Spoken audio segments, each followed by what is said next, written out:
Nowadays जो cyber crimes increase हो रहे हैं, तो साइबर सिक्योरिटी हम बच्चों को इंस्ट्रूमेंट इलेक्ट्रॉनिक डिवाइस तो दे देते हैं, लेकिन इसके लिए क्या क्या सतर्कता हमें रखनी चाहिए और सिक्योरिटी के लिए हमारा लीगल मैकेनिज्म क्या है, गवर्नमेंट ने किस तरह से सिक्योरिटी का पूरा मैकेनिज्म डेवलप किया है। So we have to know कि what is the legal provisions and cyber laws also.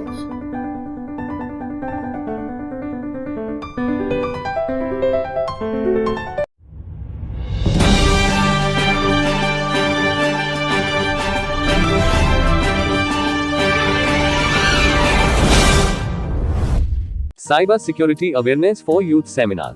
Phone तो माता पिता ने दिला दिया, पर फोन को कैसे यूज करना है ये आपको खुद तय करना है। डॉक्टर राजुल देसाई। खरखौदा बुधवार के दिन राष्ट्रीय महिला आयोग की सदस्य डॉक्टर राजुल देसाई ने प्रताप सिंह मेमोरियल वरिष्ठ माध्यमिक विद्यालय खरखौदा में cyber security awareness for youth seminar के दौरान विद्यार्थियों का मार्गदर्शन करते हुए बताया कि हमें आज के दौर में सोशल मीडिया जैसे internet banking, WhatsApp, Twitter, Instagram, email, Facebook पर रिस्पॉन्स देते समय विशेष ध्यान रखना चाहिए। क्या हम उस व्यक्ति को जानते हैं जिनसे हम सोशल मीडिया पर बात कर रहे हैं? जिन्हें हम नहीं जानते उनसे सोशल मीडिया पर दूरी बनाएं। और यदि कोई व्यक्ति हमें व्यक्तिगत या इंटरनेट द्वारा कोई शारीरिक या मानसिक रूप से हमारा पीछा करता है या परेशान करता है, तो यह कानूनन अपराध है। इसके बारे में अपने माता पिता को जरूर बताना चाहिए और दुर्गा शक्ति जैसी उपलब्ध सेवाओं का प्रयोग करना चाहिए, जिसमें शिकायतकर्ता की पहचान पूर्ण रूप से गोपनीय रखी जाती है। इस अवसर पर डॉक्टर राजुल देसाई ने मॉस्को में आयोजित अंतर्राष्ट्रीय मॉस्को वुशु कप में स्वर्ण पदक प्राप्त करने वाली प्रताप स्कूल खरखौदा की छात्रा अर्पणा को भारतवर्ष का नाम रोशन करने पर स्वागत करते हुए ओलंपिक में पदक जीतकर देश का गौरव बढ़ाने का आशीर्वाद दिया तथा अन्य छात्राओं को उत्साहित करते हुए कहा कि आप सभी को अर्पणा से प्रेरणा लेकर अंतर्राष्ट्रीय स्तर पर उच्चतम सफलताओं को प्राप्त करते हुए देश व प्रदेश का नाम रोशन करना चाहिए। द्रोणाचार्य अवॉर्डी ओम प्रकाश दहिया व प्राचार्य धर्म प्रकाश आर्य ने डॉक्टर राजुल एल देसाई को बुके भेंटकर उनका स्वागत किया। इस अवसर मानव अधिकार संरक्षण संघ के राष्ट्रीय अध्यक्ष जयवीर गहलोत, संजय गहलोत, हरियाणा महिला आयोग सदस्य सोनिया अग्रवाल, डॉक्टर सुबोध दहिया, राजपाल गुलिया, दीपिका, उपराचार्य नरेश एवं संपूर्ण स्टाफ उपस्थित रहा। एक लाइन करनी थी, अभी अमिताभ बच्चन की पिंक मूवी आई थी, उसमें हमारी बेटियों के लिए, हमारी बेटियों का कॉन्फिडेंस लेवल बढ़ाने के लिए उन्होंने दो लाइन जो मुझे बहुत अच्छी लगती है। तू चल तेरे वजूद की समय को भी तलाश है, तू किस लिए हताश है, तू किस लिए हताश है, तू खुद की खोज में निकल, तू चल तेरे वजूद की समय को भी तलाश है। वन स्टॉप सेंटर, सखी वन स्टॉप सेंटर है, जहां कोई भी दुखी महिला, व्यथित महिला, प्रताड़ित महिला अपनी सखी के पास जाती है, अपनी जो भी समस्याएं हैं, वो चाहे पुलिस रिगार्डिंग है कि पुलिस लगता है कि उसको हेल्प की आवश्यकता है, तो हमारा एक हेल्पलाइन नंबर भी है www.ncw.in। उस पे जाके आप हमें डायरेक्ट कॉल भी कर सकते हो, डायरेक्ट मेल थ्रू आप कंप्लेन भी रजिस्टर करवा सकते हो। आज Pratap Singh memorable senior secondary school में जो खास करके गर्ल्स स्टूडेंट्स के लिए नाउडेज जो साइबर क्राइम्स इंक्रीज हो रहे हैं, तो साइबर सिक्योरिटी हम बच्चों को इंस्ट्रूमेंट इलेक्ट्रॉनिक डिवाइस तो दे देते हैं, लेकिन इसके लिए क्या क्या सतर्कता हमें रखनी चाहिए और सिक्योरिटी के लिए हमारा लीगल मैकेनिज्म क्या है, गवर्नमेंट ने किस तरह से सिक्योरिटी का पूरा मैकेनिज्म डेवलप किया है। So we have to know कि what is the legal provisions and cyber laws also.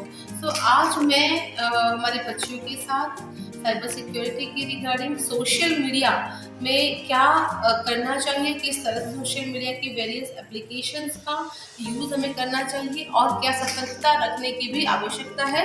Particular parents और स्कूल टीचर्स को भी किस चीज़ों के लिए बच्चियों पे खास ध्यान रखना चाहिए, और अगर कहीं साइबर क्राइम बनता है तो तुरंत ही हमें साइबर सेल में साइबर पोर्टल जो है भारत सरकार का, अदरवाइज राष्ट्रीय महिला आयोग में भी ऑनलाइन या ऑफलाइन कंप्लेन कर सकते हैं। तो किस तरह से इस प्रकार की क्राइम की अवेयरनेस समाज में होनी चाहिए, तो ये हमारा एक राष्ट्रीय महिला आयोग का प्रयास है। As a member of national commission for women मैं यहाँ तक हमारे गर्ल्स विलेज लेवल की बच्चियों को भी ये पता होना चाहिए कि हमारे लिए सिक्योर फ्रेमवर्क क्या होना चाहिए और we have to maintain digital discipline. Madam किस तरह से इसको रोका जा सकता है, इसके बारे में थोड़ा सा। अच्छा, इसको किस तरह से रोका जा रहा है? एक्चुअली हमारा यही प्रयास है, पहले तो आप जाने कि कहाँ आप गलत हैं, कहाँ हमारी, मान लो कि कोई भी गर्ल्स की फोटोज को शेयर करना, उसको उसकी वीडियो वायरल करना, सो उसकी मर्जी के बिना विदाउट हर कंसेंट कोई भी आदमी उसकी फोटोज और वीडियो वायरल महिला की नहीं कर सकता है। और अगर करता है और हमें उस पर एतराज जताना है तो हम लीगली साइबर सेल जो डिस्ट्रिक्ट पुलिस में है वहाँ कंप्लेन कर सकते हैं। हरियाणा सरकार में भी पूरा साइबर यूनिट है, उस पर भी कंप्लेन कर सकते हैं। राष्ट्रीय महिला आयोग को पर्टिकुलर डायरेक्टली ऑनलाइन कंप्लेन कर सकते हैं। सेकेंड कि कैसे रोका जाए, तो आईपीसी सेक्शन 354 ABCD जो अमेंडमेंट अभी हुआ है और इंफॉर्मेशन टेक्नोलॉजी एक्ट 2000 की भी जो सेक्शन 66, 67, 68 किसी की प्रोफाइल हैक करना, फोटो मोफ करना, हमारी इंफॉर्मेशन जो है उसकी चोरी होना, कहीं ना कहीं महिलाओं की सुरक्षा के लिए जो भी अपराध है और वो इलेक्ट्रॉनिक फॉर्मेट पे होता है, तो ये गलत को गलत कहने की हिम्मत हमें होनी चाहिए। और वो हिम्मत देने के लिए आज मैं बच्चियों के बीच आई हूँ। तो इस प्रकार काफ़ी सारे प्रावधान भी हमारे देश में कानून के तौर पर भी है जिसकी आज हमें इंफॉर्मेशन देनी है। मैं देश की आधी आबादी की सुरक्षा के लिए जब चिंता करते हैं हम, तो मैं ये कहना चाहूँगी कि अगर महिला के साथ गलत हो रहा है, अन्याय हो रहा है, वो कहीं ना कहीं प्रताड़ित हो रही है, घरेलू हिंसा से, दहेज के लिए अगर हिंसा हो रही है, कहीं ना कहीं एक्स्ट्रा मैरिटल अफेयर्स हस्बैंड के हैं, महिला चुप रहकर उसको सहन कर रही है, तो इन सब चीज़ों से बाहर आने के लिए महिला को एक कदम उठकर आगे आना होगा, उसको अन्याय के खिलाफ आवाज उठानी होगी। और कानून जो है हमारे देश का वो राइट टू इक्वालिटी और लिबर्टी की बात करता है, right to live with dignity की बात कर रहा है।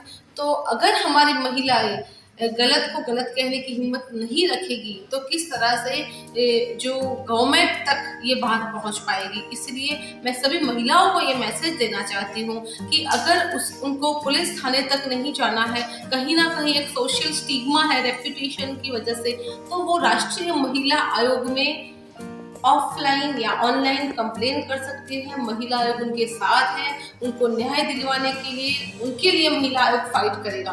वो चाहे गवर्नमेंट मैकेनिज्म होगा, कोई ऑफिसर्स के खिलाफ हो या व्हाटएवर कोई सेलिब्रिटी के खिलाफ हो, लेकिन महिला को हिम्मत से आगे आने की जरूरत है, जागरूकता की आवश्यकता है। नहीं, दहेज लेना और दहेज देना वो गुनाह है। मुझे लगता है कहीं ना कहीं अभी भी हमारी पितृ प्रधान समाज व्यवस्था जो है वहाँ आज भी ये दूषण अगर है तो इसके खिलाफ बच्चियों को, हमारी महिलाओं को सबसे पहला सगाई या शादी के प्रसंग पे शुरुआत से ही मना करना चाहिए कि यहाँ कोई दहेज की डाउरी की जो है मतलब के रिक्वेस्ट नहीं होनी चाहिए और देना भी नहीं है।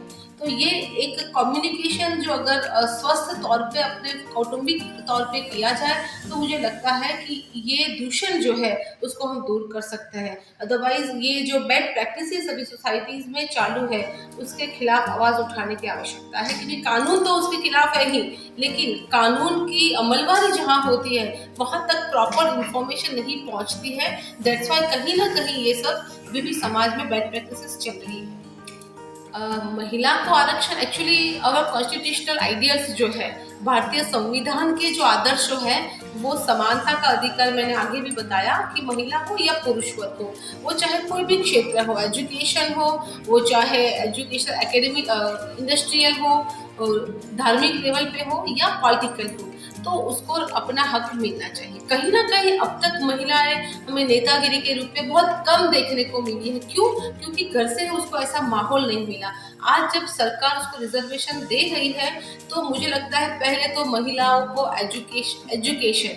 एजुकेटेड होने के बाद वो सोच सकती हैं कि अपने घर का, जैसे कि एक घर जो है उसका शासन एक महिला करती है, उस तरह से अपने जिले का, अपने तहसील का और अपने स्टेट का भी शासन महिला चला सकती है। लेकिन इसके लिए उसको एक प्रैक्टिस देना पड़ेगा, एक माहौल की आवश्यकता है, जो माहौल कहीं ना कहीं हरियाणा में भी बढ़ाने का जो ये सरकार का सुझाव है, तो उस पर ये होना ही चाहिए। बिल्कुल आपकी बात सही है कि इस प्रकार की एक आवश्यकता है, लेकिन कानून का एक सिद्धांत है कि जब तक कोई भी पर्सन है, उन पे कोई एलिगेशन है, एक्यूज जब तक प्रूव नहीं हो पाता तब तक वो क्रिमिनल नहीं माना जाता।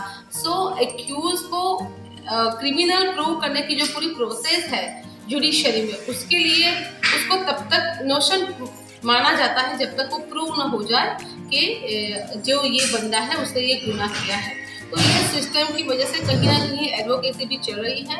लेकिन मुझे लगता है कि ऐसे अपराध जिसके एविडेंस भी हैं और जो पब्लिकली हुए हैं, पब्लिक में किसी का मर्डर होना, किसी हमारी बेटियों के साथ, बच्चियों के साथ दरिंदगी से बलात्कार होना, गैंग रेप होना, तो ऐसे केसेस में मुझे लगता है कोई भी एडवोकेट को एक्यूज की साइड नहीं लेनी चाहिए और उसको सजा जो है जल्द से जल्द सजा मिले।